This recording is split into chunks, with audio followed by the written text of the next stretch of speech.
जैसा हमने बात किया था पिछले वीडियो में कि कैसे बिल्डर्स फ्रॉड करते हैं और पैसे लेकर भाग जाते हैं, इसका सॉल्यूशन है रेरा के गाइडलाइंस में। तो बेसिकली रेरा का गाइडलाइन है कि किसी भी बिल्डर को 3 करेंट अकाउंट खोलने पड़ेंगे, जिसको नाम दिया गया है 100%, 70% और 30%।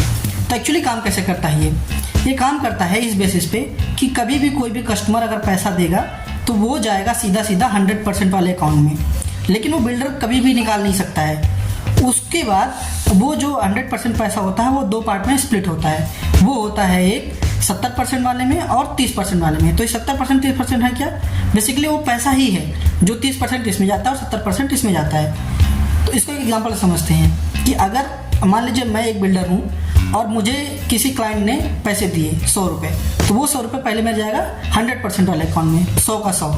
उसके बाद 100 रुपये में से 70 रुपये ऑटोमेटिक जाएगा मेरे 70% वाले अकाउंट में और 30 रुपये जाएगा मेरे 30% वाले अकाउंट में।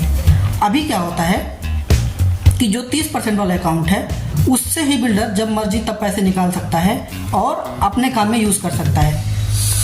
तो आप सोचेंगे 70% वाले का क्या उसे बिल्डर को कभी नहीं मिलेगा? तो मिलता है, पर मिलने के लिए एक एडिशनल प्रोसेस जोड़ दिया गया है। वो प्रोसेस क्या है? वो प्रोसेस है कि बिल्डर को प्रॉपर डॉक्यूमेंटेशन देना पड़ता है कि भाई ये है मेरी एनओसी में देखो मैंने इतना काम कंप्लीट किया है।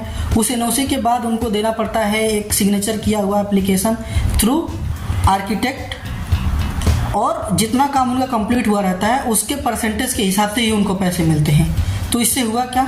इससे हुआ ये कि कोई भी बिल्डर जो है वो 100 का 100% पैसे लेकर नहीं भाग सकता है। मैक्सिमम वो 30% लेकर भाग सकता है। जो बचे हुए 70% है वो at the end of the day customer को मिल सकता है। इस इंटेंशन से बनाई गई है रेरा की ये गाइडलाइन। और बिल्डर को भी परेशानी ना हो, उनके भी काम ना रुके, इसलिए उनको 30% दे दिया जाता है, ताकि अगर उनका सच में इंटेंशन अच्छा है तो अपने काम को बढ़ा सकते हैं उस 30% से। तो ये था हमारे पिछले वीडियो का सॉल्यूशन। ऐसे ही रियल एस्टेट और लॉ के बारे में जानने के लिए फॉलो करें।